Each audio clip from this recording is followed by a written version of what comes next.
ਇੱਕੋ ਗੱਲ ਨੂੰ ਲੈ ਕੇ ਰੌਲਾ ਪਾਉਂਦੇ ਰਹਿੰਦੇ ਆ ਕਿ ਕੋਈ ਧਾਰਮਿਕ ਫਿਲਮ ਨਹੀਂ ਬਣ ਰਹੀ, ਕੋਈ ਬੱਚਿਆਂ ਵਾਲੀ ਫਿਲਮ ਨਹੀਂ ਬਣ ਰਹੀ, ਕੋਈ ਧਰਮ ਤੇ ਫਿਲਮ ਨਹੀਂ ਬਣ ਰਹੀ, ਕੋਈ ਸਿੱਖਿਆ ਵਾਲੀ ਫਿਲਮ ਨਹੀਂ ਬਣ ਰਹੀ।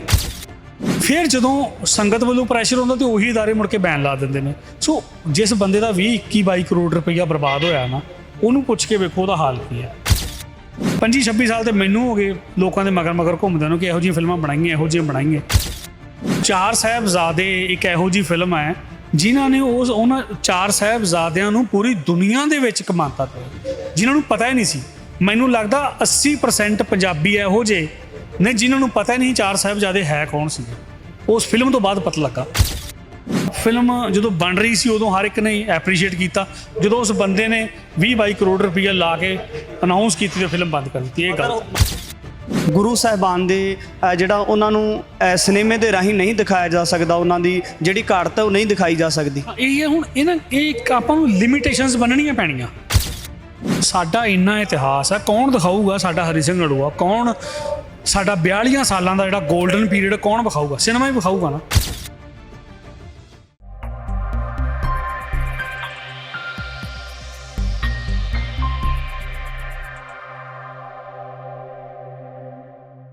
ਖਾਲਸਾ ਪੰਥ ਦੇ ਮਾਤਾ ਸਾਹਿਬ ਕੌਰ ਜੀ ਦੇ ਜੀਵਨ ਦੇ ਨਾਲ ਸੰਬੰਧਿਤ ਫਿਲਮ ਮਦਰਹੁੱਡ ਅਜਿਹੇ ਦੇ ਵਿੱਚ ਵਿਸਾਖੀ ਵਾਲੇ ਦਿਨ 14 ਅਪ੍ਰੈਲ ਨੂੰ ਰਿਲੀਜ਼ ਕੀਤੀ ਜਾਂਦੀ ਹੈ। ਸਿੱਖੀ ਸਿਧਾਂਤਾਂ ਅਨੁਸਾਰ ਜਿਹੜਾ ਸ੍ਰੀ ਅਕਾਲ ਤਖਤ ਸਾਹਿਬ ਤੋਂ ਆਗਿਆਤਾ ਨਹੀਂ ਦਿੱਤੀ ਜਾਂਦੀ, ਪਰ ਇਸੇ ਮੁੱਦੇ ਦੇ ਉੱਪਰ ਗੱਲਬਾਤ ਕਰਾਂਗੇ ਕਿ ਸਿੱਖ ਸ਼ਖਸੀਅਤਾਂ ਦਾ ਜਿਹੜੀ ਪ੍ਰਦਰਸ਼ਨੀ ਹੈ ਉਹ ਸਿਨੇਮੇ ਦੇ ਰਾਹੀਂ ਕਰਨਾ, ਫਿਲਮੀ ਪਰਦੇ ਦੇ ਉੱਪਰ ਕਰਨਾ ਕਿੰਨਾ ਕੁ ਜਾਇਜ਼ ਹੈ। ਸਾਡੇ ਨਾਲ ਇਸ ਵਕਤ ਉੱਗੇ ਫਿਲਮੀ ਨਿਰਮਾਤਾ ਸਰਦਾਰ ਜਰਨੈਲ ਸਿੰਘ ਨੇ, ਉਹਨਾਂ ਦੇ ਨਾਲ ਗੱਲਬਾਤ ਕਰਾਂਗੇ। ਸਭ ਤੋਂ ਪਹਿਲਾਂ ਸਵਾਗਤ ਹੈ ਜੀ। ਵਾਹਿਗੁਰੂ ਜੀ। ਸਤਿ ਸ਼੍ਰੀ ਅਕਾਲ ਜੀ। ਸਤਿ ਸ਼੍ਰੀ ਅਕਾਲ ਜੀ। ਸਭ ਤੋਂ ਪਹਿਲਾਂ ਸਵਾਲ ਹੈ ਜੀ, ਕਿਵੇਂ ਦੇਖਦੇ ਹੋ ਲਗਾਤਾਰ ਜਦੋਂ ਇਸ ਤਰ੍ਹਾਂ ਦੀਆਂ ਫਿਲਮਾਂ, ਉਹ ਮੀਰੀ ਪੀਰੀ ਦੀ ਗੱਲ ਹੋਵੇ, ਨਾਨਕ ਸ਼ਾਹ ਫਕੀਰ ਦੀ ਗੱਲ ਹੋਵੇ, ਜਿਨ੍ਹਾਂ ਨੂੰ ਪਹਿਲਾਂ ਵੀ ਸੰਗਤ ਵੱਲੋਂ ਜਿਹੜਾ ਸੀ ਰੋਸ ਪ੍ਰਦਰਸ਼ਨ ਕਰਕੇ ਰੁਕਵਾਇਆ ਗਿਆ, ਬੈਨ ਲਗਵਾਇਆ ਗਿਆ, ਕਿੰਨਾ ਕੁ ਜਾਇਜ਼ ਮੰਨਦੇ ਹੋ? ਦੇਖੋ ਜੀ, ਇੱਕ ਤੇ ਹਮੇਸ਼ਾ ਅਸੀਂ ਇੱਕੋ ਗੱਲ ਨੂੰ ਲੈ ਕੇ ਰੌਲਾ ਪਾਉਂਦੇ ਰਹਿੰਦੇ ਹਾਂ ਕਿ ਕੋਈ ਧਾਰਮਿਕ ਫਿਲਮ ਨਹੀਂ ਬਣ ਰਹੀ, ਕੋਈ ਬੱਚਿਆਂ ਵਾਲੀ ਫਿਲਮ ਨਹੀਂ ਬਣ ਰਹੀ, ਕੋਈ ਧਰਮ ਤੇ ਫਿਲਮ ਨਹੀਂ ਬਣ ਰਹੀ, ਕੋਈ ਸਿੱਖਿਆ ਵਾਲੀ ਫਿਲਮ ਨਹੀਂ ਬਣ ਰਹੀ, ਕੋਈ ਯੋਧਿਆਂ ਤੇ ਫਿਲਮ ਨਹੀਂ ਬਣ ਰਹੀ, ਹੈ ਨਾ। ਅਤੇ ਜਦੋਂ ਕੋਈ ਪ੍ਰੋਡਿਊਸਰ ਹਿੰਮਤ ਕਰਕੇ ਬਣਾਉਂਦਾ ਆ, ਉਹ ਗਾਈਡਲਾਈਨਸ ਫੋਲੋ ਕਰਦਾ ਆ। ਪਹਿਲਾਂ ਜਿਹੜੇ ਸਾਡੇ ਵੱਡੇ ਅਦਾਰੇ ਉਹ ਇਨਵੋਲਵ ਹੁੰਦੇ ਉਹਦੇ ਵਿੱਚ ਕਿ ਪਰਮਿਸ਼ਨ ਮਿਲ ਗਈ। ਫਿਰ ਜਦੋਂ ਸੰਗਤ ਵੱਲੋਂ ਪ੍ਰੈਸ਼ਰ ਹੁੰਦਾ ਤੇ ਉਹੀ ਅਦਾਰੇ ਮੁੜ ਕੇ ਬੈਨ ਲਾ ਦਿੰਦੇ ਨੇ। ਸੋ ਜਿਸ ਬੰਦੇ ਦਾ 20-21-22 ਕਰੋੜ ਰੁਪਈਆ ਬਰਬਾਦ ਹੋਇਆ ਨਾ, ਉਹਨੂੰ ਪੁੱਛ ਕੇ ਵੇਖੋ ਉਹਦਾ ਹਾਲ ਕੀ ਹੈ। ਇਹੀ ਹਾਲ ਪਹਿਲਾਂ ਸੀਗਾ। ਠੀਕ ਹੈ, ਮੈਂ ਵੀ ਨਹੀਂ ਚਾਹੁੰਦਾ ਕਿ ਗੁਰੂ ਸਾਹਿਬ ਦੀ ਛਵੀ ਨੂੰ ਦਿਖਾਇਆ ਜਾਵੇ, ਬਟ ਕੁਝ ਕ੍ਰਾਈਟੇਰੀਆ ਬੰਨ੍ਹਣਾ ਪੈਣਾ ਸਾਨੂੰ। ਜੇ ਕੁਝ ਲੋਕ ਦਰਦੀ ਪਹਿਲਾਂ ਤਾਂ ਇਹਨਾਂ ਫਿਲਮਾਂ 'ਤੇ ਕੋਈ ਪੈਸਾ ਹੀ ਨਹੀਂ ਲਾ ਕੇ ਰਾਜੀ। 25-26 ਸਾਲ ਤੇ ਮੈਨੂੰ ਹੋ ਗਏ ਲੋਕਾਂ ਦੇ ਮਗਰ ਘੁੰਮਦੇ ਨੂੰ ਕਿ ਇਹੋ ਜਿਹੀਆਂ ਫਿਲਮਾਂ ਬਣਾਈਆਂ, ਇਹੋ ਜਿਹੀਆਂ ਬਣਾਈਆਂ। ਜੇ ਲਾਉਂਦਾ, ਜੇ ਕੋਈ ਲਾ ਰਿਹਾ ਵਾ ਕੋਈ ਪੈਸਾ, ਤੇ ਆਹ ਬੈਨ ਵਾਲੇ ਚੱਕਰ ਦੇ ਵਿੱਚ ਇਹਨਾਂ ਫਿਲਮਾਂ ਦਾ ਲਾਹਾ ਕੀ ਮੰਨਦੇ ਹੋ? ਲਾਹਾ ਹੈ ਇਹਨਾਂ ਦਾ? ਤੁਸੀਂ ਸਮਝੇ ਨਹੀਂ। ਚਾਰ ਸਾਹਿਬਜ਼ਾਦੇ ਇੱਕ ਇਹੋ ਜਿਹੀ ਫਿਲਮ ਹੈ ਜਿਨ੍ਹਾਂ ਨੇ ਉਹਨਾਂ ਚਾਰ ਸਾਹਿਬਜ਼ਾਦਿਆਂ ਨੂੰ ਪੂਰੀ ਦੁਨੀਆ ਦੇ ਵਿੱਚ ਕਮਾਤਾ ਪਿਆ, ਜਿਨ੍ਹਾਂ ਨੂੰ ਪਤਾ ਹੀ ਨਹੀਂ ਸੀ। ਮੈਨੂੰ ਲੱਗਦਾ 80% ਪੰਜਾਬੀ ਇਹੋ ਜਿਹੇ ਨੇ ਜਿਨ੍ਹਾਂ ਨੂੰ ਪਤਾ ਹੀ ਨਹੀਂ ਚਾਰ ਸਾਹਿਬਜ਼ਾਦੇ ਹੈ ਕੌਣ ਸੀਗੇ। ਉਸ ਫਿਲਮ ਤੋਂ ਬਾਅਦ ਪਤਾ ਲੱਗਾ। ਜਦੋਂ ਫਿਲਮ ਰਿਲੀਜ਼ ਉਹਨਾਂ ਵੇਲਿਆਂ ਦੇ ਵਿੱਚ ਮੈਂ ਵਿਕਟੋਰੀਆ ਸ਼ੂਟ ਕਰ ਰਹੀ, ਸਰਦਾਰ ਜੀ ਫਿਲਮ ਚੱਲਦੀ ਦਲਜੀਤ ਭਾਜੀ ਦੀ। ਮੈਨੂੰ ਪਤਾ ਉੱਥੇ ਲੋਕ ਕਿੱਦਾਂ ਰੋਂਦੇ ਨਿਕਲਦੇ ਸੀ ਸਿਨੇਮਿਆਂ 'ਚੋਂ ਬਾਹਰ। ਉਹ ਬੱਚੇ ਕਿੱਦਾਂ ਆਪਣੇ ਮਾਂ ਪਿਓ ਨੂੰ ਕੁਐਸਚਨ ਕਰਦਾ ਸੀ ਵੀ ਇਜ਼ ਦਿਸ ਰੀਅਲ? ਇਹ ਸੱਚੀ ਹੋਇਆ ਸੀ? ਕਿਉਂਕਿ ਸਾਡੇ ਕੋਲ ਟਾਈਮ ਹੀ ਹੈ ਨਹੀਂ, ਅਸੀਂ ਦੱਸ ਸਕੀਏ ਆਪਣੇ ਨਿਆਣਿਆਂ ਨੂੰ। ਹੁਣ ਮੈਂ ਸਿੱਖਾਂ ਦਾ ਸਵਾਲ ਰਹਿੰਦਾ ਕਿ ਜਿਹੜੀਆਂ ਫਿਲਮਾਂ ਬਣਾਉਣੀਆਂ ਗੁਰਬਾਣੀ ਦੇ ਅਨੁਕੂਲ ਬਣਾਈਆਂ ਜਾਣ, ਇਤਿਹਾਸ ਤੋਂ ਤੱਥਾਂ ਤੋਂ ਹੀਣੀਆਂ ਕਿਉਂ ਫਿਲਮਾਂ ਇਸ ਤਰ੍ਹਾਂ ਦੀਆਂ ਬਣਾਈਆਂ? ਵੀ ਦੱਸ ਰਿਹਾ ਕਿ ਇਹ ਜਿਹੜੇ ਸਾਡੇ ਵੱਡੇ ਅਦਾਰੇ ਆ, ਉਹਨਾਂ ਦੇ ਵਿੱਚ ਏਡੇ ਵੱਡੇ ਰਿਸਰਚਰ ਬੈਠੇ ਨੇ, ਏਡੇ ਵੱਡੇ ਹਿਸਟੋਰੀਅਨ ਬੈਠੇ ਨੇ, ਉਹ ਕਿਉਂ ਨਹੀਂ ਇਨਵੋਲਵ ਹੁੰਦੇ? ਜਦੋਂ ਉਹਨਾਂ ਦੇ ਕੋਲ ਸਕ੍ਰਿਪਟਾਂ ਜਾਂਦੀਆਂ ਨੇ, ਉੱਥੋਂ ਰਿਫਾਈਨ ਹੋ ਕੇ ਸਕ੍ਰਿਪਟ ਆਉਂਦੀ ਹੈ। ਕੋਈ ਬੰਦਾ ਘਰੋਂ ਇੱਦਾਂ ਪੈਸੇ ਨਹੀਂ ਲਾਉਂਦਾ। ਹਰ ਇੱਕ ਨੂੰ ਪਤਾ ਵਾ ਕਿ ਵੱਡੇ ਬੰਦੇ ਬੈਠੇ, ਉਹਨਾਂ ਨੇ ਦੱਬ ਲੈਣਾ ਬਾਅਦ 'ਚ। ਪਹਿਲਾਂ ਅਪਰੂਵਲਾਂ ਹੁੰਦੀਆਂ ਨੇ। ਮੇਰੀ ਆਪਣੀ ਫਿਲਮ ਬੋਤਾ ਸਿੰਘ ਕਰਚਾ ਸਿੰਘ ਹੁਣ ਤੱਕ ਖੜੀ ਪਈ ਹੈ। ਮੈਂ ਇੰਡਸਟਰੀ ਦਾ ਬੰਦਾ, ਅੰਮ੍ਰਿਤਧਾਰੀ ਬੰਦਾ, ਹਰ ਕ੍ਰਾਈਟੇਰੀਆ ਪੂਰਾ ਆ। ਦੋਵੇਂ ਮੁੰਡੇ ਨਾ ਕੋਈ ਸ਼ਰਾਬ ਮੀਟ ਆਂਡਾ, ਨਾ ਦਾੜੀ ਕੇਸ ਕੱਟਦੇ ਆ। ਪ੍ਰੋਪਰ ਯੋਧਿਆਂ ਦੀ ਫਿਲਮ ਬਣਾਈ, ਗੁਰੂਆਂ ਦੀ ਨਹੀਂ ਬਣਾਈ, ਯੋਧਿਆਂ ਦੀ ਬਣਾਈ ਆ। ਉਹਨਾਂ 'ਤੇ ਕੁਐਸਚਨ ਚੱਲੀ ਜਾਂਦੇ। ਸੋ ਇਹ ਪ੍ਰੋਬਲਮਸ ਬਹੁਤ ਵੱਡੀਆਂ ਨੇ। ਇਹ ਲੰਬੀਆਂ ਡਿਸਕਸ਼ਨਸ ਦੇ ਵਿੱਚ ਸੌਰਟ ਹੋਣਾ, ਪਰ ਇਹ ਬਹੁਤ ਮਾੜੀ ਗੱਲ ਆ ਕਿ ਪਹਿਲਾਂ ਫਿਲਮ ਜਦੋਂ ਬਣ ਰਹੀ ਸੀ ਉਦੋਂ ਹਰ ਇੱਕ ਨੇ ਐਪਰੀਸ਼ੀਏਟ ਕੀਤਾ। ਜਦੋਂ ਉਸ ਬੰਦੇ ਨੇ 20-22 ਕਰੋੜ ਰੁਪਈਆ ਲਾ ਕੇ ਅਨਾਊਂਸ ਕੀਤੀ ਤੇ ਫਿਲਮ ਬੰਦ ਕਰ ਦਿੱਤੀ। ਇਹ ਗੱਲ ਮਦਰਹੁੱਡ ਫਿਲਮ ਦੇ ਉੱਪਰ ਰੋਕ SGPC ਵੱਲੋਂ ਇਸ ਕਰਕੇ ਲਗਾਈ ਜਾਂਦੀ ਹੈ ਕਿ ਉਹ ਜਿਹੜੀ ਤੱਥਾਂ ਤੋਂ ਹੋਣੀ ਹੈ, ਜਿਹੜੇ ਪੂਰੇ ਤੱਥ ਹੈ ਸਿੱਖ ਇਤਿਹਾਸ ਦੇ ਅਨੁਕੂਲ ਜਾਂ ਗੁਰਬਾਣੀ ਦੇ ਅਨੁਕੂਲ ਨਹੀਂ ਹੈ, ਇਸ ਕਰਕੇ ਰੋਕ ਲਾਈ ਜਾਂਦੀ? ਦੇਖੋ ਮੈਂ ਦੱਸਦਾ ਇਹ ਸ਼੍ਰੋਮਣੀ ਕਮੇਟੀ ਉਦੋਂ ਤੱਕ ਕੋਈ ਐਕਸ਼ਨ ਨਹੀਂ ਲੈਂਦੀ ਜਦੋਂ ਤੱਕ ਬਾਹਰੋਂ ਉਹਨਾਂ ਨੂੰ ਕੋਈ ਕਾਲ ਨਾ ਕਰੇ ਜਾਂ ਲੈਟਰ ਨਾ ਭੇਜੇ, ਵਾਟਐਵਰ ਇਦਾਂ ਦਾ ਕੁਝ ਭੇਜਦੇ ਆ। ਤੇ ਸਾਡੇ ਕੋਲ ਕੋਈ ਇਹੋ ਜਿਹੇ ਬੰਦੇ ਹੋਣੇ ਚਾਹੀਦੇ ਆ ਨਾ ਵਿੱਚ, ਜਿਹੜੇ ਬੰਦੇ ਜਿਹਨੂੰ ਆਪਾਂ ਕਹਿੰਦੇ ਕਿ ਮਿਡਲਮੈਨ, ਮਿਡਿਓਕਰ ਹੈ, ਜਿਹੜੇ ਉਹਨਾਂ ਦੋਨਾਂ ਪੱਖਾਂ ਦੀ ਗੱਲ ਸੁਣ ਕੇ ਵਿੱਚੋਂ ਇੱਕ ਸਹੀ ਤੱਤ ਕੱਢ ਦੇਣ। ਪਿੱਛੇ ਜੇ ਕਮੇਟੀ ਬਣਨ ਲੱਗੀ ਸੀ ਜਿਹਦੇ ਵਿੱਚ ਮੈਨੂੰ ਵੀ ਇਨਵੋਲਵ ਕੀਤਾ ਗਿਆ ਸੀਗਾ। ਮੈਂ ਸੀ, ਵੀਰ ਭਾਜੀ ਸੀਗੇ, ਜਨਜੋਤ ਸਿੰਘ ਸੀਗਾ, ਬਿੱਲਾ ਭਾਜੀ ਸੀ, ਨੀਨਾ ਜੀ, 2 ਬੰਦੇ ਨਿਹੰਗ ਸਿੰਘ ਜਥੇਬੰਦੀਆਂ ਤੋਂ, 2 ਟਕਸਾਲੀ ਜਥੇਬੰਦੀ ਤੋਂ, 2 ਮਿਸ਼ਨਰੀ, 2 ਸੰਤ ਸਮਾਜ ਤੋਂ, 2 ਸ਼੍ਰੋਮਣੀ ਕਮੇਟੀ ਦੇ 15 ਮੈਂਬਰੀ ਕਮੇਟੀ ਸੀ ਜਿਹੜੀ ਇਹਨਾਂ ਫਿਲਮਾਂ ਦਾ ਜਦੋਂ ਵੀ ਕੋਈ ਇਹੋ ਜਿਹੀਆਂ ਫਿਲਮਾਂ ਆਉਣਗੀਆਂ ਤੇ ਉਹ ਫਾਈਲ ਪੂਰੀ ਇਸ ਕਮੇਟੀ ਨੂੰ ਦਊਗੀ। ਹੁਣ ਮੈਂ ਫਿਲਮ ਟੈਕਨੀਸ਼ੀਅਨ ਆ, ਮੈਂ ਦੇਖ ਕੇ ਦੱਸ ਦੂੰਗਾ ਕਿ ਇਹ ਰੀਅਲ ਕਰੈਕਟਰ ਹੈ ਕਿ ਐਨੀਮੇਟਡ ਕਰੈਕਟਰ ਹੈ। ਵੀਰ ਸਿੰਘ ਉਹ ਆਪਣੀ ਸੋਚ ਆ, ਉਹਦੀ ਜੰਜੋਤ ਡਾਇਰੈਕਟਰ ਉਹਦੀ ਆਪਣੀ ਸੋਚ ਆ।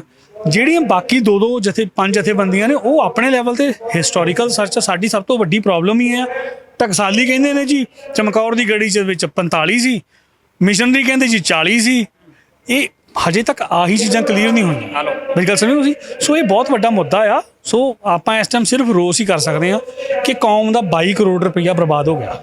ਇਹ ਤੁਹਾਡਾ ਲੰਮੇ ਸਮੇਂ ਦਾ ਤਜਰਬਾ ਹੈ ਫਿਲਮ ਦੀ ਦੁਨੀਆ ਦੇ ਵਿੱਚ। ਜੇ ਜਾਣਨਾ ਚਾਹੀਏ ਤਾਂ ਜਿਹੜੇ ਖਾਲਸਾ ਪੰਥ ਦੇ ਮਾਤਾ ਸਾਹਿਬ ਕੌਰ ਨੇ, ਇਹ ਇੱਕ ਪਾਸੇ ਕਿਹਾ ਜਾਂਦਾ, ਅਕਾਲ ਤਖ਼ਤ ਸਾਹਿਬ ਦਾ ਫਰਮਾਨ ਹੈ ਕਿ ਗੁਰੂ ਸਾਹਿਬਾਨ ਦੇ ਜਿਹੜਾ ਉਹਨਾਂ ਨੂੰ ਸਿਨੇਮੇ ਦੇ ਰਾਹੀਂ ਨਹੀਂ ਦਿਖਾਇਆ ਜਾ ਸਕਦਾ, ਉਹਨਾਂ ਦੀ ਜਿਹੜੀ ਘਾਟ ਹੈ ਉਹ ਨਹੀਂ ਦਿਖਾਈ ਜਾ ਸਕਦੀ। ਇਹ ਹੁਣ ਇਹ ਇੱਕ ਆਪਾਂ ਨੂੰ ਲਿਮਿਟੇਸ਼ਨਸ ਬੰਨਣੀਆਂ ਪੈਣੀਆਂ। ਇੱਕ ਹਰ ਚੀਜ਼ ਦੀ ਇੱਕ ਲਿਮਿਟੇਸ਼ਨ ਆ। ਹੁਣ ਜਦੋਂ ਆਪਣਾ ਇਸਲਾਮ ਧਰਮ ਹੈ, ਮੁਹੰਮਦ ਸਾਹਿਬ ਨਹੀਂ ਦਿਖਾ ਸਕਦੇ। ਤੁਸੀਂ ਫਿਲਮ ਵੇਖੋ ਮੈਸੇਂਜਰ ਫਿਲਮ ਹੈ, ਤੁਸੀਂ ਫਿਲਮ ਵੇਖੋਗੇ ਤੁਹਾਨੂੰ ਲੱਗੂਗਾ ਕਿ ਮੁਹੰਮਦ ਸਾਹਿਬ ਤੁਰੇ ਫਿਰੇ, ਪਰ ਕਿਤੇ ਵਿਖਾਈ ਨਹੀਂ ਉਹਨਾਂ ਨੇ ਮੁਹੰਮਦ ਸਾਹਿਬ। ਕਿਸੇ ਬੰਦੇ ਦੇ ਜ਼ਰੀਏ ਮੁਹੰਮਦ ਸਾਹਿਬ ਦੀਆਂ ਗੱਲਾਂ ਕਹਾਤੀਆਂ। ਤੇ ਫਿਕਸ਼ਨਲ ਤੁਸੀਂ ਉੱਤੇ ਵੇਖੋ ਕਿੱਡਾ ਜ਼ਬਰਦਸਤ ਫਿਕਸ਼ਨਲ ਉਹ ਫਿਲਮ ਦਾ। ਸਾਡਾ ਇੰਨਾ ਇਤਿਹਾਸ ਹੈ, ਕੌਣ ਦਿਖਾਊਗਾ ਸਾਡਾ ਹਰੀ ਸਿੰਘ ਨਲੂਆ? ਕੌਣ ਸਾਡਾ 42 ਸਾਲਾਂ ਦਾ ਜਿਹੜਾ ਗੋਲਡਨ ਪੀਰੀਅਡ ਕੌਣ ਵਿਖਾਊਗਾ? ਸਿਨੇਮਾ ਹੀ ਵਿਖਾਊਗਾ ਨਾ। ਕਹਾਣੀਆਂ 'ਚ ਤੇ ਨਿਆਣੇ ਅੱਜ ਪੁੱਛਣ ਲੱਗ ਗਏ, ਮੇਰੇ ਆਪਣੇ ਨਿਆਣੇ ਪੁੱਛਣ ਲੱਗ ਗਏ ਕਿ ਦਿਖਾਓ ਕਿੱਥੇ ਕੱਟਿਆ ਬਾਬਾ ਦੀਪ ਸਿੰਘ ਦਾ ਸਿਰ। ਸਾਡੇ ਕੋਲ ਐਵੀਡੈਂਸ ਹੀ ਹੈ ਨਹੀਂ। ਸਿੱਖਾਂ ਦਾ ਸਵਾਲ ਹੈ ਕਿ ਜਦੋਂ ਸਿੱਖ ਜੰਗਲਾਂ ਦੇ ਵਿੱਚ ਰਾਤਾਂ ਗੁਜ਼ਾਰਦੇ ਸੀ, ਘੋੜਿਆਂ ਦੀਆਂ ਕਾਠੀਆਂ ਦੇ ਉੱਪਰ ਰਹਿੰਦੇ ਸੀ, ਉਦੋਂ ਵੀ ਉਹਨਾਂ ਦੀਆਂ ਪੀੜ੍ਹੀਆਂ ਨੂੰ ਇਤਿਹਾਸ ਤਾਂ ਉਦੋਂ ਵੀ ਗ੍ਰਹਿਣ ਕਰਵਾਇਆ ਜਾਂਦਾ ਸੀ। ਹਾਂ, ਗੱਲ ਮੈਂ ਉਹੀ ਦੱਸਣਾ ਕਿ ਅੱਜ ਫਿਲਮੀ ਦੁਨੀਆ ਨਹੀਂ, ਉਹ ਦੌਰ ਹੋ ਰਿਹਾ ਸੀ ਨਾ, ਉਹ ਦੌਰ ਹੀ ਹੋ ਰਿਹਾ ਸੀਗਾ। ਹੁਣ ਜੇ ਅੱਜ ਮੈਂ ਪੱਗ ਬੰਨੀ, ਅੱਜ ਮੈਂ ਕਮੀਜ਼ ਪਾਈ ਆ, ਅੱਜ ਮੈਂ ਪੈਂਟ ਪਾਈ, ਬੂਟ ਪਾਏ, ਮੈਂ ਚੋਲਾ ਕਿਉਂ ਨਹੀਂ ਪਾਈ ਫਿਰਦਾ ਅੱਜ? ਕਿਉਂ? ਅਸੀਂ ਜ਼ਮਾਨੇ ਦੇ ਹਿਸਾਬ ਨਾਲ ਚੇਂਜ ਹੋ ਰਹੇ ਹਾਂ। ਅਸੀਂ ਸਮਾਜ ਵਿੱਚ ਬਣੇ ਰਹਿਣ ਕਰਕੇ ਅਸੀਂ ਆਪਣੀ ਆਈਡੀਓਲੋਜੀ ਚੇਂਜ ਕੀਤੀ ਹੈ, ਆਪਣੀ ਦਿੱਖ ਚੇਂਜ ਕੀਤੀ ਹੈ ਕਿ ਅਸੀਂ ਕਿਉਂ ਨਹੀਂ ਬਣ ਸਕਦੇ ਇੱਦਾਂ ਦੇ। ਸੋ ਗੱਲ ਉਹੀ ਹੈ ਕਿ ਸਾਨੂੰ ਇੱਕ ਲਿਮਿਟੇਸ਼ਨ ਦੇਣੇ ਪੈਣੇ ਵੀ 10 ਗੁਰੂ ਸਾਹਿਬ ਨਹੀਂ ਦਿਖਾ ਸਕਦੇ, 4 ਸਾਹਿਬਜ਼ਾਦੇ ਨਹੀਂ, 5 ਪਿਆਰੇ ਨਹੀਂ। ਹਾਂਜੀ, ਕਿੱਥੋਂ ਦਿਖਾ ਸਕਦੇ ਹਾਂ? ਬੰਦਾ ਸਿੰਘ ਬਹਾਦਰ ਤੋਂ ਲੈ ਕੇ ਕਿੱਥੋਂ ਤੱਕ ਦਿਖਾ ਸਕਦੇ? ਕਿਹੜੀ ਕ੍ਰਾਈਟੇਰੀਆ? ਬੰਦਾ ਸਿੰਘ ਤੋਂ ਲੈ ਕੇ ਮਹਾਂ ਸਿੰਘ ਤੱਕ, ਰਣਜੀਤ ਸਿੰਘ ਦੇ ਫਾਦਰ ਤੱਕ ਅੰਮ੍ਰਿਤਧਾਰੀ ਚਾਹੀਦੇ? ਹਾਂਜੀ ਲਓ ਜੀ, ਕਰਤਾ ਸੀ, ਆਹ ਕਰੋ ਸਾਈਨ। ਰਣਜੀਤ ਸਿੰਘ ਤੋਂ ਬਾਅਦ ਜੀ ਦਲੀਪ ਸਿੰਘ ਦਾ ਕਿਹੜਾ ਚਾਹੀਦਾ? ਆਹ ਚਾਹੀਦਾ ਜੀ, ਲਓ ਜੀ। ਦਾੜੀ ਲਾ ਸਕਦੇ, ਮੁੱਛਾਂ ਲਾ ਸਕਦੇ, ਹਾਂਜੀ ਦਿਖਾ। ਬੰਬੇ ਐਕਟਰ ਲੈ ਸਕਦੇ। ਇਹ ਕ੍ਰਾਈਟੇਰੀਆ ਵੱਜਣਾ ਚਾਹੀਦਾ, ਤਾਂ ਕੋਈ ਬੰਦਾ ਪੈਸੇ ਲਾਉਣ ਨੂੰ ਤਿਆਰ ਹੋਊਗਾ। ਸੰਤ ਸਿੰਘ ਅਟਵਾਲ ਵਰਗੇ ਬੰਦੇ ਸਾਡੇ ਬਾਹਰ ਬੈਠੇ ਨੇ, ਜਿਹੜੇ ਓਬਾਮੇ ਵਰਗਿਆਂ ਨੂੰ ਮਤਲਬ ਪੈਸੇ ਦੇ ਰਹੇ ਨੇ ਉੱਥੇ ਉਹਦੀ ਪਾਰਟੀ ਨੂੰ, ਤੇ ਕੀ ਉਹ ਪੰਜਾਬ 'ਚ ਕੰਮ ਨਹੀਂ ਕਰ ਸਕਦੇ? ਕਰ ਸਕਦੇ। ਹਰ ਬੰਦਾ ਡਰਦਾ, ਮੈਂ ਖੁਦ ਡਰਦਾ।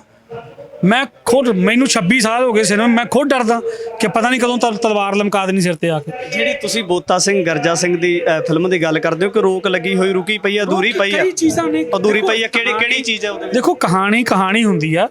ਕਹਾਣੀ ਸਿਰਫ ਇੰਨੀ ਹੈ ਵੀ ਚਮਕੌਰ ਦੀ ਗੜੀ 10 ਲੱਖ ਨਾਲ 40 ਲੜੇ, ਕਹਾਣੀ ਖਤਮ ਹੋ ਗਈ ਬਸ। ਇਹ ਤੋਂ ਅੱਗੇ ਕਿਸੇ ਨੇ ਕੁਝ ਵੇਖਿਆ ਜਾਂ ਕਿਸੇ ਨੇ ਕੁਝ ਦੱਸਿਆ?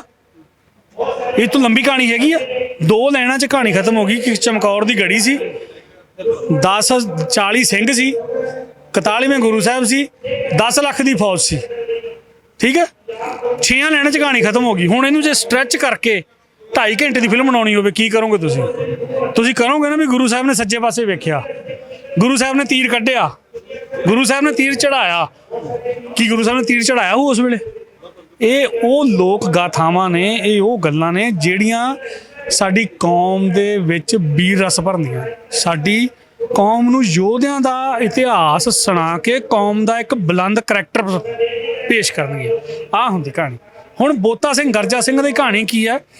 ਬੈਠੇ ਸੀ, ਮਿਹਣਾ ਵੱਜਾ ਤੇ ਖਲੋ ਕੇ ਜਾ ਕੇ ਬੈਠੇ ਸੀ, ਮਿਹਣਾ ਵੱਜਾ ਵੀ 2 ਲੁਕੇ ਬੈਠੇ ਸੀ। ਤੇ ਜ਼ਮੀਰ ਤੇ ਜਾਗੀ ਤੋਂ ਆਰਾਮ ਕਰਨ ਬੈਠੇ ਸੀ ਤੇ ਖਲੋ ਗਏ। ਹੁਣ ਨਾਕੇ ਤੇ ਕਿਹਨੂੰ ਕੀ ਕਿਹਾ ਉਹਨਾਂ ਨੇ, ਕਿਹਨੂੰ ਰੋਕਿਆ, ਕੀ ਤੋਂ ਪੈਸੇ ਲਏ, ਕੀ ਤੋਂ ਕੀ ਕੀਤਾ, ਕਿੱਦਾਂ ਫੌਜ ਆਈ। ਹੁਣ ਇਹ ਨਾ ਤੁਸੀਂ ਵੇਖਿਆ, ਨਾ ਮੈਂ ਵੇਖਿਆ, ਨਾ ਕਿਸੇ ਕਮੇਟੀ ਨੇ ਵੇਖਿਆ, ਨਾ ਕਿਸੇ ਇਤਿਹਾਸਕਾਰ ਨੇ ਵੇਖਿਆ। ਇਹ ਕਾਲਪਨਿਕ ਚੀਜ਼ਾਂ ਨੇ, ਸਾਡੇ ਕੋਲ ਸਿਰਫ ਇੰਨੀ ਕੀ ਹੈ। ਸੋ ਮੈਂ ਇਹ ਕਹਿਣਾ ਚਾਹੁੰਦਾ ਕਿ ਫਿਲਮ ਨੂੰ ਫਿਲਮ ਬਣਾਉਣ ਵਾਸਤੇ ਬੜਾ ਕੁਝ ਚਾਹੀਦਾ ਹੁੰਦਾ। ਜਰਨੈਲ ਸਿੰਘ ਜੀ, ਇਸੇ ਮਦਰਹੁੱਡ ਫਿਲਮ ਦੀ ਅਖੀਰ ਦੇ ਵਿੱਚ ਗੱਲ ਕਰਨੀ ਚਾਹੁੰਦਾ ਕਿ ਜਦੋਂ ਪਤਾ ਲੱਗ ਗਿਆ ਸੀ ਕਿ ਨਾਨਕ ਸ਼ਾਹ ਫਕੀਰ ਫਿਲਮ ਸਿੱਖਾਂ ਨੇ ਨਹੀਂ ਚੱਲਣ ਦਿੱਤੀ, ਮੀਰੀ ਪੀਰੀ ਨਹੀਂ ਚੱਲਣ ਦਿੱਤੀ, ਤਾਂ ਫਿਰ ਉਹਨਾਂ ਨੂੰ ਇਹ ਜਾਣਕਾਰੀ ਨਹੀਂ ਸੀ ਕਿ ਮਦਰਹੁੱਡ ਫਿਲਮ ਤੇ ਰੋਕ ਲੱਗ ਸਕਦੀ ਹੈ। ਜਿਸ ਇੰਡਸਟਰੀ ਦੇ ਵਿੱਚ ਤੁਸੀਂ ਇਨਵੋਲਵ ਨਹੀਂ ਨਾ, ਉਹਦੀ ਇਦਾਂ ਤੁਸੀਂ ਗੱਲ ਨਹੀਂ ਕਰ ਸਕਦੇ। ਸਿੱਖਾਂ ਨੇ ਨਹੀਂ ਚੱਲਣ ਦਿੱਤੀ, ਕਿਹੜੇ ਸਿੱਖਾਂ ਨੇ ਨਹੀਂ ਚੱਲਣ ਦਿੱਤੀ? ਮੈਨੂੰ ਸਿਰਫ ਇਹਨਾਂ ਦੱਸੋ, ਕਿਹੜੇ ਸਿੱਖਾਂ ਨੇ? ਜਿਹੜੀਆਂ ਸਿੱਖ ਜਥੇਬੰਦੀਆਂ ਅੱਜ ਰੋਸ ਪਾ ਰਹੀਆਂ ਨੇ। ਚੰਦ ਮੈਂ ਉਹਨਾਂ ਜਥੇਬੰਦੀਆਂ ਨੂੰ ਵੀ ਜਾਣਦਾ ਜਿਨ੍ਹਾਂ ਨੇ ਸਨ ਆਫ ਸਰਦਾਰ ਤੇ ਰੋਕ ਲਾਈ ਸੀ ਕਿ ਛਾਤੀ ਤੇ ਸ਼ਿਵਜੀ ਭਗਵਾਨ ਦੀ ਫੋਟੋ ਬਣਾਈ ਆ ਤੇ ਤੇਰੀ ਮਾਂ ਦੀ ਤੇਰੀ ਭੈਣ ਦੀ ਕਿਹਾ। ਉਹੀ ਜਥੇਬੰਦੀਆਂ ਸਾਰੀਆਂ ਬੈਠੀਆਂ ਸੀਗੀਆਂ ਸਿਰਫ ਅਜੇ ਦੇਵਗਨ ਨਾਲ ਫੋਟੋ ਖਿਚਾਉਣ ਦੇ ਚੱਕਰ ਦੇ ਵਿੱਚ। ਅਜੇ ਦੇਵਗਨ ਉੱਥੋਂ ਚੱਲ ਕੇ ਆਇਆ, ਅੱਜ ਤੋਂ ਉਦਮ ਤੋਂ ਬਾਅਦ ਦਿਖਾਓ ਕਿਹੜੀ ਫਿਲਮ 'ਚ ਉਹਨੇ ਪੱਗ ਬੰਨੀ ਆ। ਸਿਰਫ ਇੰਨਾ। ਉਹ ਸਨ ਆਫ ਰਾਜਪੂਤ ਬਣਾਉਣ ਲੱਗਾ ਸੀ ਫਿਲਮ। ਉਹਦੇ ਪਿਓ ਨੇ ਕਿਹਾ ਆਪਣਾ ਪਿੰਡ ਅਟਾਰੀ ਆ ਪੁੱਤ, ਆਪਾਂ ਅਟਾਰੀ ਦੇ ਆ, ਆਪਣੀ 14 ਕਿੱਲੇ ਪੈਲੀ ਉੱਥੇ। ਉਹਦੇ ਪਿਓ ਨੇ ਕਿਹਾ, ਵੀਰੂ ਦੇਵਗਨ ਨੇ, ਫਾਈਟ ਮਾਸਟਰ, ਸਨ ਆਫ ਸਰਦਾਰ ਬਣਾ। ਉਹਨੇ ਰੇਕੀ ਕੀਤੀ, ਕਰੋੜ ਰੁਪਈਆ ਬਰਬਾਦ ਕਰਕੇ ਪੰਜਾਬੀ ਫਿਲਮ ਬਣਾਈ, ਪੱਗ ਬੰਨੀ, ਪ੍ਰੋਪਰ ਫਿਲਮ ਬਣਾਈ। ਠੀਕ ਆ। ਜਦੋਂ ਇੱਥੇ ਆ ਕੇ ਕਿਹਾ, ਜਦੋਂ ਇੱਕ ਵੱਡਾ ਬੰਦਾ ਆ ਕੇ ਬੈਠਾ ਕਹਿੰਦਾ ਵੀ ਹਾਂ ਕੀ ਪ੍ਰੋਬਲਮ, ਕਹਿੰਦੀ ਇਹ 'ਚ ਕਿਹਾ ਇਹਨਾਂ ਨੇ ਤੇਰੀ ਮਾਂ ਦੀ ਤੇਰੀ ਭੈਣ ਦੀ ਲੋਕਾਂ ਨੂੰ ਅਸੀਂ ਸਿਖਾਇਆ। ਉਹ ਕਹਿੰਦਾ ਸਿਖਾਇਆ, ਬੈਠੇ ਵਿਦਵਾਨ ਤੁਸੀਂ ਕਹਿੰਦਾ ਗਾਲ ਨਹੀਂ ਕੱਢੀ, ਕਹਿੰਦਾ ਕੱਢੀ ਹੈ ਜੀ। ਕਹਿੰਦਾ ਫੇਰ ਕਹਿੰਦਾ ਚਲ ਛੱਡੋ, ਕਹਿੰਦਾ ਫੋਟੋ ਖਿਚਾਈ ਆਓ।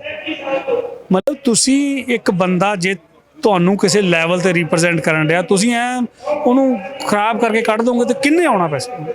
ਆਪ ਤੁਸੀਂ ਲਾਉਣੇ ਨਹੀਂ, ਆਪ ਤੁਸੀਂ ਲਿਟਰੇਚਰ ਨਜਾਇਜ਼ ਛਾਪ ਕੇ ਪੁੱਠਾ ਸਿੱਧਾ ਵੰਡੀ ਜਾਣਾ 15 ਤੋਂ 20 ਕਰੋੜ ਦਾ, 40 ਕਰੋੜ ਦਾ। ਸੋ ਇਹ ਚੀਜ਼ਾਂ ਨੇ, ਆਪਾਂ ਕਈ ਲੰਬੇ ਡਿਸਕਸ਼ਨ ਕਰਾਂਗੇ। ਓਕੇ ਜੀ, ਓਕੇ। ਫਿਲਮੀ ਨਿਰਮਾਤਾ ਸਰਦਾਰ ਜਰਨੈਲ ਸਿੰਘ ਦੇ ਨਾਲ ਗੱਲਬਾਤ ਕੀਤੀ। ਆਉਣ ਵਾਲੇ ਸਮੇਂ ਦੇ ਵਿੱਚ ਵੀ ਤਮਾਮ ਪੱਖ ਲੈ ਕੇ ਤੁਹਾਡੇ ਦਰਮਿਆਨ ਹਾਜ਼ਰ ਹੋਵਾਂਗਾ। ਧੰਨਵਾਦ।